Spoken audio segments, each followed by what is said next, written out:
Hybrid lagi. Biasanya hybrid itu membuat mobil makin irit, tapi ini berbeda. MG vs HEV.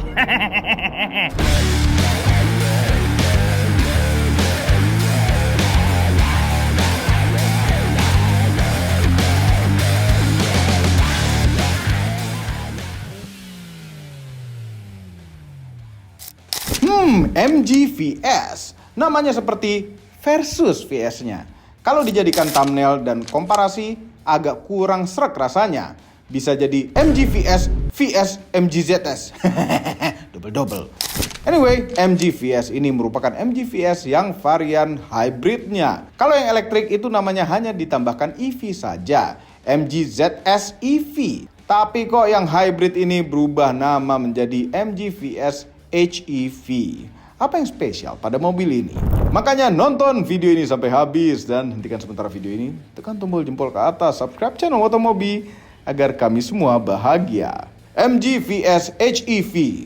Belum ada regenerasi karena makhluk ini masih sangat fresh from the oven. Baru saja di launching tahun 2022 di Thailand. Merupakan crossover yang sekelas dengan MG ZS. Namun diberi penggerak hybrid agar lebih efisien bahan bakar tentunya. Original design dari MG VS ini ternyata ada di China dengan nama Rowe Lumimo. Namanya Sudahlah, masuk ke Indonesia di tahun 2024 dan ternyata hybrid yang ditambahkan ke MG VS sedikit berbeda dengan mobil-mobil hybrid lainnya yang ada di Indonesia. Kenapa bisa berbeda? Reviewnya dilanjutkan oleh si Mamang-Mamang itu. Ayo Mamang, silakan. Nah, ini adalah mobil MG VS. Pertama kalinya MG membuat mobil hybrid jadinya seperti ini. Jadi berbeda dengan hybrid-hybrid yang lain. Nanti Mamang akan cerita kenapa dia berbeda hybridnya. Makanya tonton video ini sampai habis. Karena yang ini senang sekali. Bentuk depannya ini memang benar-benar MG. Tapi ini atraktif sekali karena ini adalah sebuah MG hybrid pertama yang dibuat oleh MG. Makanya dia berbeda bagian depannya. Ya MG kan sekarang kan ya masih melibatkan insinyur engineering dari Inggris tapi berada di Cina gitu ya. Tapi ya ini dia.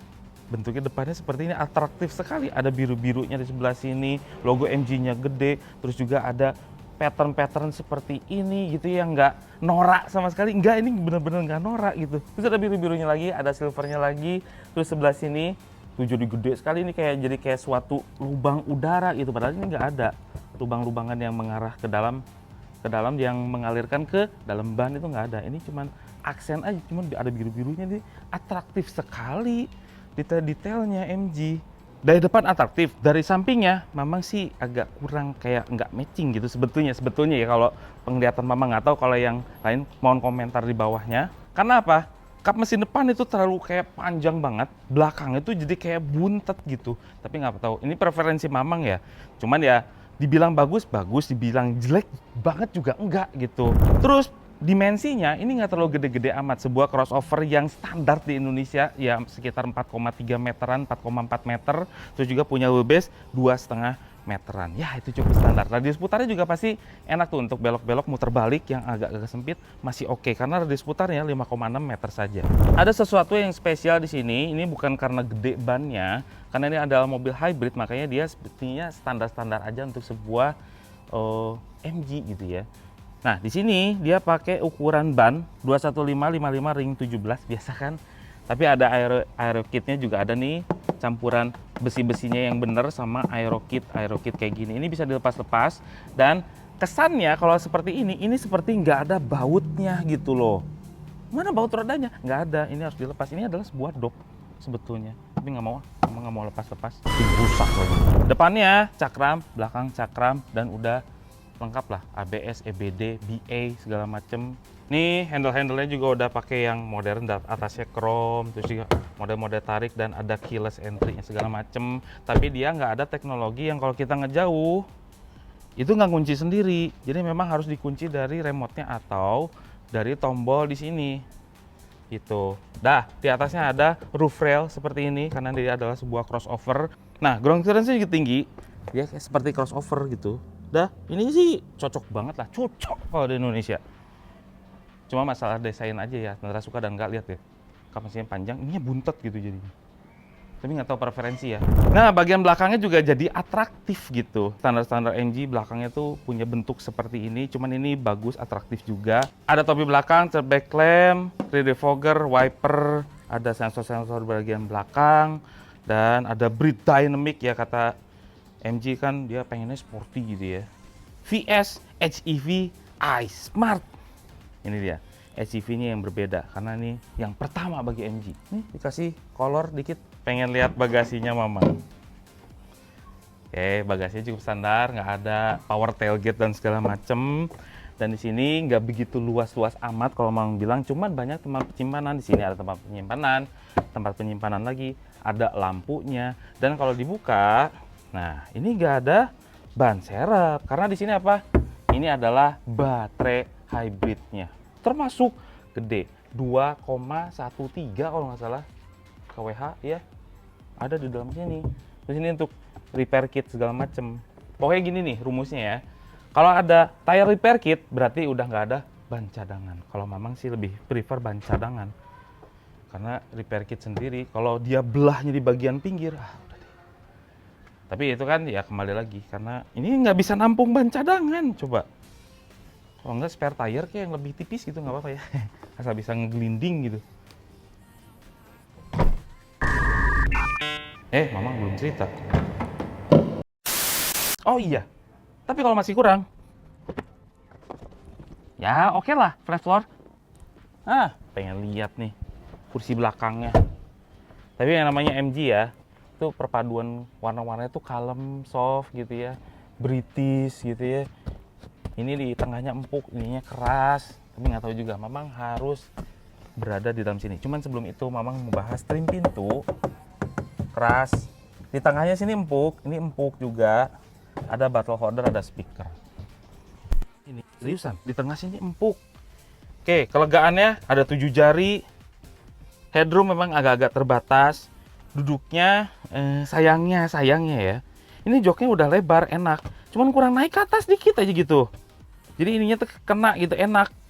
Kalau ini kayak ngegantung jadinya. Tapi kalau pengen enak lagi duduknya, sebetulnya nggak gini cara duduknya. Nah, ini ini Mamang bisa gerak-gerak kakinya di dalam situ, di dalam jok depan. Nah ini baru enak ini. Cuman kan nggak begini ya cara duduknya ya, gini. Terus juga ada headrestnya, terpisah semua, proper untuk 3 orang karena disediakan seat beltnya sampai 3. Tapi di tengah sini itu keras coy, keras. Cuman ini proper lah duduknya. Kita dikasih AC selangkangan sebelah sini yang mengandalkan udara dari depan yang kenceng gitu ya. Jadi kalau mau ditutup juga bisa nih. Terus juga ada USB-A sebelah sini. Ada kantong-kantong kursi. Udah. Nih. Nggak ada. Kok nggak ada lampu belakang ya? Nggak ada. Nggak apa-apa lah. Kita sediain nampan belakang sini. Ada nampan deh. Panas sekali hari ini. Keras. Sininya ada empuk-empukan, bawahnya keras lagi, ada bottle holder dan speaker. Oke ya. Terus sini ada tombol-tombol central lock gitu ya, mau lock, unlock di sebelah sini. Ini kayak mobil Eropa banget ya. Terus juga ada power window dan juga ada window lock. Terus di manakah electric mirrornya? Ada di sini. Ada di bagian sebelah kanan, panel kanan, dan juga ada manual adjusting light gitu loh ketinggiannya. Kursinya.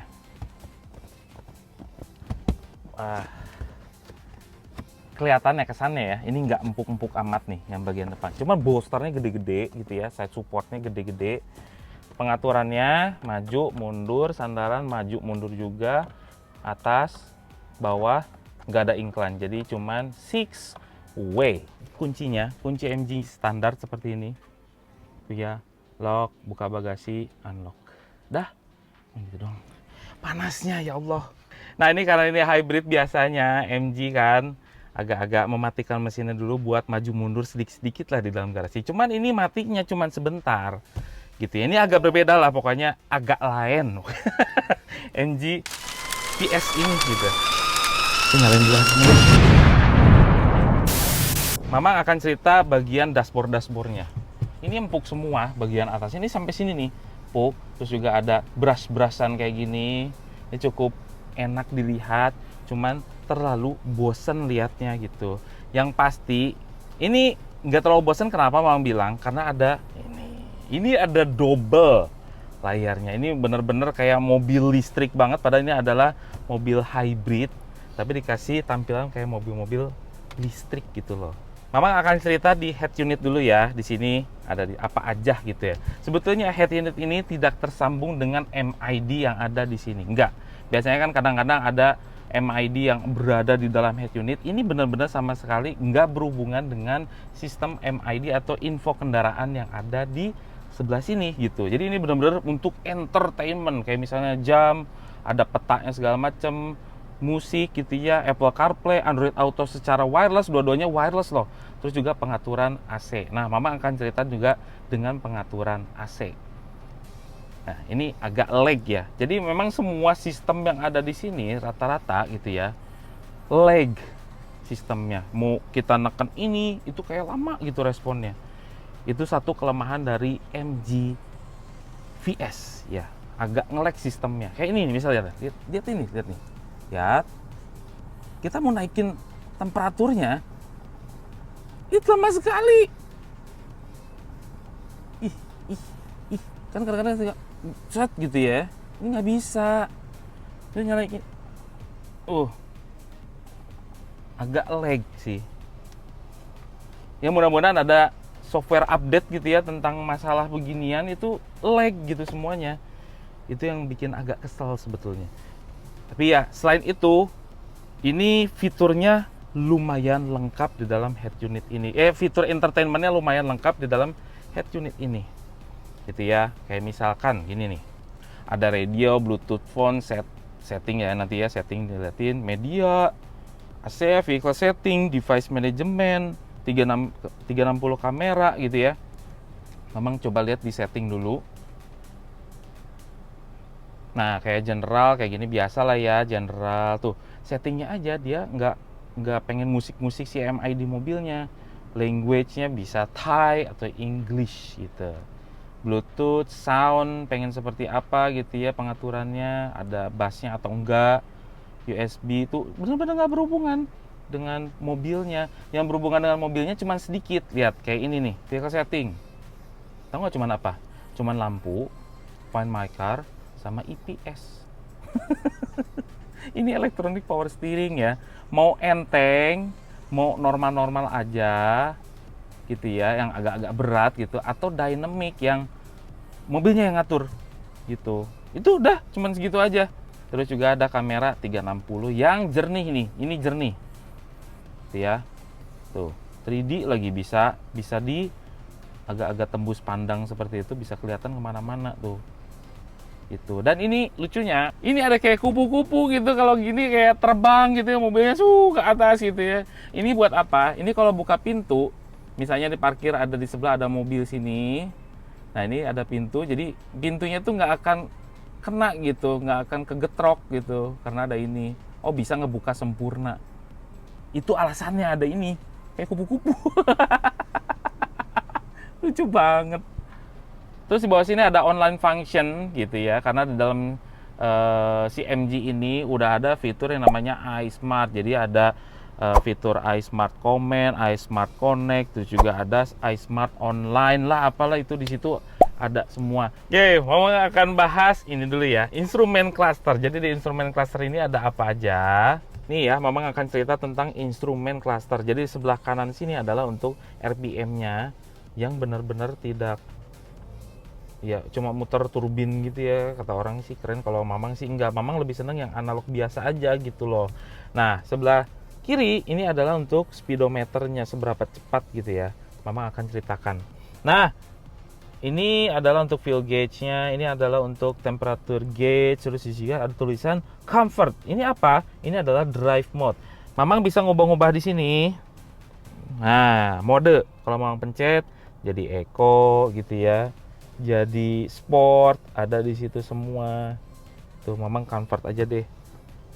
Eco-nya sebetulnya perpindahan antara modenya itu nggak terlalu jauh-jauh banget, di jomplang gitu ya. Kecuali Eco jauh sama sportnya. Nah, terus di sini di tengah-tengah sini ada seperti MID dan semuanya ini full screen ya, TFT 12,3 gitu ya, keren sekali.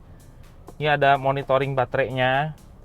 Terus juga ada apa lagi? Ada current journey-nya seberapa boros ketika kita start engine. Dan di sini adalah dari dulu tuh, kapan? Dari 6 jam yang lalu kita nyalain mesin.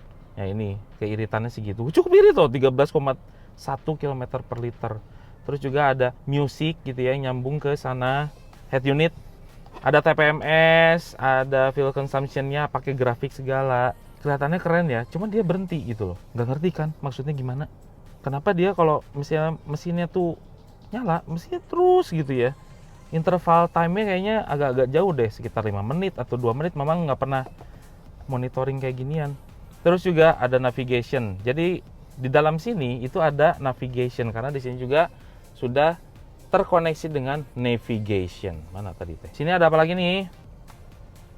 Ini power meter. Ini power meternya kayaknya lebih ke gabungan engine. Nanti kalau harus jalan nih, soalnya kalau digas-gas gini doang nggak akan ada ini ya power meternya. Oke, sekarang Mamang bahas setirnya. Setirnya tuh enak dipegang, ada kulit-kulitan, ada jahitannya juga. Sebelah kanan adalah untuk urusan ini, sebelah kiri adalah untuk urusan ini. Gitu ya, simpel sekali. Nah, di tengah sini kita bisa pencet-pencet nih. Mau urusan AC sebelah sini. Nyot. Tuh, urusan AC. Terus juga ini home button, front defogger, rear defogger. Wah, di ini ya. Dimuliakan sekali tombol defogger. Terus di sini isi AC-nya ada biru-biruannya juga, ada wireless charging, tempat-tempat nyimpen, ada persneling seperti ini. Terus juga ada auto hold. Nih ada auto hold, kamera 360 bisa di shortcut sebelah sini. Terus juga ada hill descent control, stability control sini. Oke. Terus juga ada tombol apa nih? Curse. Ini bukan keras. Ini adalah untuk regenerative braking atau kalau bahasa MG-nya adalah kinetic energy recovery system. Yeah. Nih kalau Mamang pencet ini ada 2, 3 gitu ya settingannya. Jadi semakin gede angkanya, semakin regeneratifnya gede gitu. Masukin energinya. Terus ini ada cup holder. Ada lambang kunci. Kuncinya harus taruh sini katanya, atau bisa di dalam sini. Enggak ding, di situ doang. Ini nggak terlalu gede-gede amat sih. Taruh sini sih kunci. Nah kan pas kan di sini. Ini taruh sini nih kunci. Input disediain. Di sini ada tombol-tombol juga nih. Ada lampunya kiri atau kanan atau pengen dua-duanya gitu ya. Terus juga ini kalau buka pintu bisa nyala lampunya atau pengen buka sunshade aja yang gede sekali atau mau buka sunroof. Sunroofnya juga gede banget lagi. Gede loh sunroofnya. Wow. Untuk fitur-fiturnya sebetulnya untuk active safety-nya nggak begitu banyak-banyak banget di sini ya, seperti standar sih. Sampai blind spot aja nggak ada loh. Blind spot nggak ada. Standar. Bahkan fitur lane keeping-nya nggak ada. Adaptive cruise control nggak ada. Jadi apa yang istimewa dari mobil ini gitu? Mau tahu di mana? Ini mau tunjukin. Yang istimewa dari mobil ini adalah ini. Ini dia. Ya kalau kata orang penampilannya tuh biasa aja, bahkan terkesan agak-agak kusut gitu ya. Tapi sebetulnya dia menyimpan beberapa kelebihan. Bukan beberapa, ini kelebihannya dari mobil ini. Ini mobil hybrid, iya bener. Biasanya mobil hybrid itu kan pengennya irit-iritan lah ya. Lomba irit-iritan, semakin irit semakin bagus. Biasanya cc-nya yang digedein. MG ini enggak. Mesinnya biasa aja, dia 1500 cc gitu ya. Dia punya keluaran tenaga sekitar 109 PS gitu ya, dengan tenaga torsinya tuh 142 Nm. Ya, cukup banget segitu. Jangan main-main sama yang sebelah sini. Biasanya ini pada kecil gitu ya motor elektriknya. Ini gede banget. Jadi untuk tenaganya motor elektriknya sendiri 200 PS coba. Terus torsinya 95 Nm. Jadi kalau digabungin itu jadi 177 PS. Ini gede banget ini. Jadi mungkin di tahun-tahun berikutnya turbo tuh udah mulai, nggak usah. Udah aja doping tenaganya dari motor elektrik gitu loh. Sekarang udah mulai zamannya kayak gitu kali ya. Mungkin ini salah satu kelebihan MG VS. Mamang bakal cobain karena Mamang kemarin nyobain dikit-dikit. Ini mesinnya gila sih. Yuk. Nah, akhirnya Mamang coba MG VS HEV. Ini memang hybridnya berbeda dengan hybrid yang lain gitu ya. Makanya Mamang agak-agak antusias nih pengen ngebahas yang namanya MG VS. Yang pertama dari visibilitas ke depannya, ini luas sekali gitu ya. Karena apa? Posisi duduk kita itu terasa commanding. Commandingnya bukan commanding karena dekat sebelah sini, bukan ke atap. Karena ini posisi duduknya rendah aja, dashboardnya tuh terlalu rendah. Jadi visibilitasnya jadi luas gitu. Jadi enak gitu ngelihatnya ke depannya. Terus juga kaca-kacanya itu gede-gede, dari pinggir ke belakangnya juga enak ngelihatnya. Visibilitas kayaknya nggak ada komplain dari Mama. Ini enak sekali kalau udah visibilitas gede ini, nyetir di kota tuh jadi enak gitu. Tapi sayangnya, walaupun visibilitasnya enak, posisi duduknya tuh kayak kurang dapat. Karena apa? Ini ada tilt steering, cuman nggak ada teleskopiknya, jadi kurang ngena gitu loh ergonomisnya. Posisi duduknya tuh membuat orang duduk di sini tuh nggak betah untuk berlama-lama karena agak-agak keras satu busanya. Kedua, walaupun bolsternya gede, ini kayak nggak meluk kita gitu. Mengenai suspensinya, kalau MG VS ini kalau di dalam kota kayak gini ya, ada lubang-lubang, itu pasti kerasa. Karena apa? Suspensinya bisa dibilang bukan yang terempuk, bukan yang keras banget, dia berada di tengah-tengah, tapi terasa kaku. Dibilang keras, ya nggak keras-keras amat sih. Cuman untuk apa ya, nggak biasanya pakai mobil Jepang terus pindah ke sini, pasti agak kaget. Ini kok keras ya? Pasti kayak gitu. Kalau Mamang kan udah nyobain berbagai mobil gitu ya, bagaimana karakter empuknya, bagaimana suspensi kakunya. Kalau ini cenderung ke keras dan kaku. Cuman pasti ini ada dispensasinya. Kalau di jalan tol pasti ini enak, pasti stabil. Handling di setirnya Mamang bilang cukup bagus untuk sebuah crossover. Udah gitu handlingnya tuh enak. Tuh lihat. Ini nurut ini mobilnya. Ya ada limbung-limbung ya memang. Cuman ini sedikit digerakin aja untuk sebuah crossover. Ini Mamang bilang termasuk yang baik, termasuk yang bagus. Ini remnya nggak bikin kaget, cuman empuk gitu loh. Pakem, empuk, tapi nggak bikin kaget. Itu bagus. Cuman karakter pedal gasnya ya mirip dengan mobil Cina yang lain gitu ya. Kalau ditekan langsung cet gitu ya, itu kayak ada sedikit mikirnya dulu gitu loh. Baru dia, oh ini mau kencang ya gitu ya, kata si transmisi. Oke, gasnya kita kencengin, agak lama mikirnya. Terus juga kalau kita bejek kayak gini, ada basiannya juga. Kalau kita lepas gasnya masih baru, oh udah lepas ya. Ada lagnya gitu loh. Terus gini, Mamang baru nemuin yang namanya mobil hybrid yang biasanya mati mesinnya gitu ya kalau pas di kota-kota untuk nambah irit bahan bakar. MG VS itu nggak mati-mati mesinnya. Bahkan Mamang matiin AC-nya supaya oh mungkin ini ada suplai AC yang terlalu besar, nggak juga mati. Nah ini mungkin di masa depan doping tenaga itu bukan dari turbo aja, bukan dari supercharger, mungkin dari motor elektrik, dan mungkin ini jadi satu-satunya hybrid yang menjadi doping tenaga. Makanya mesinnya nggak mati-mati.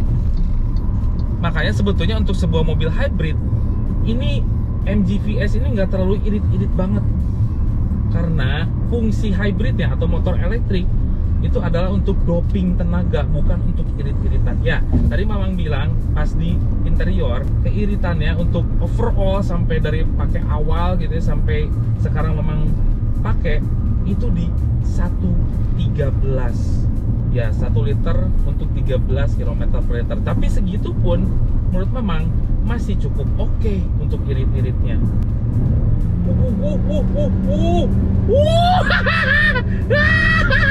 Kenceng banget nih mobil. Nggak boleh Mang, nggak boleh. Kenceng nih mobil. Tau nggak rasanya ini mobil, walaupun 1500 cc yang kelihatannya cupu, ini rasanya kayak 2500 V6 gitu loh. Wow, ini lebihnya MG VS. Tenaganya, handlingnya, suspensinya juga cukup oke. Wah, ya memang dia nggak punya sistem keamanan apapun, active safety itu nggak ada, adaptive cruise control juga nggak ada. Cuman funnya, dia tenaganya gede, suspensinya oke, ngasepin cumi-cumi darat itu gampang sekali pakai ini. Itu lebihnya VS. Kita coba 0-100-nya MG VS ini, AC-nya matiin aja ya. Saya matiin. Seperti biasa aja, kita lepas gas biasa. 1, 2.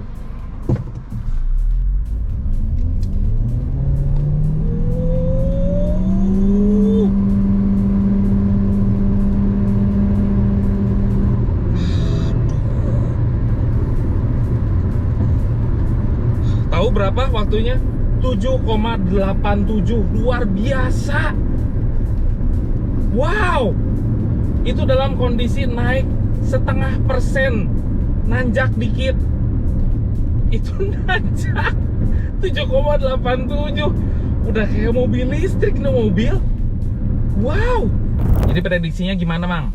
Menurut Mamang ya, kalau harganya 398 jutaan gitu ya untuk mobil hybrid MG pertama, emang kalau harga segitu boleh lah, asal posisi duduknya diperbaiki, ada teleskopiknya, terus juga sistemnya diperbaiki, legi-leginya dihilangin gitu ya, itu udah menjadi pas lah harganya ya. 380-an, 390 oke lah. Itu kan harganya persis sama kayak Grand Vitara yang mild hybrid, cuman ini punya kelebihan itu tenaganya luar biasa gitu untuk segitu. Nah kalau misalnya masih kayak gini-gini juga, tolong juallah 350 gitu. Itu kayaknya laku prediksi Mamang kalau 3,5-an, 360 oke lah kalau di situ. Kalau misalnya 390, perbaiki dong dikit lagi, ini menjadi mobil yang perfect gitu. Overall, mengenai MG VS HEV, merupakan mobil hybrid yang karakternya sedikit berbeda dengan mobil hybrid yang seperti biasa di Indonesia. Apabila di mobil lain hybrid untuk mendukung efisiensi BBM, namun di MG VS ini ternyata berfungsi ganda. Selain membuat irit sedikit, namun juga berpengaruh terhadap performa mesin yang kencang.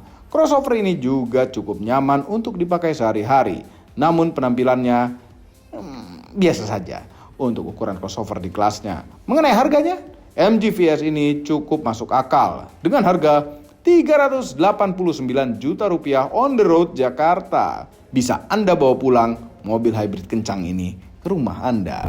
Semua ini adalah opini pribadi saya dan Mamang itu. Kami tidak dibayar oleh siapapun dan apapun yang terlihat pada video ini. Sayang sekali. Jangan lupa tekan tombol jempol ke atas dan subscribe channel Motomobi, Omobi, dan Mesmobi apabila belum berikut dengan tombol loncengnya.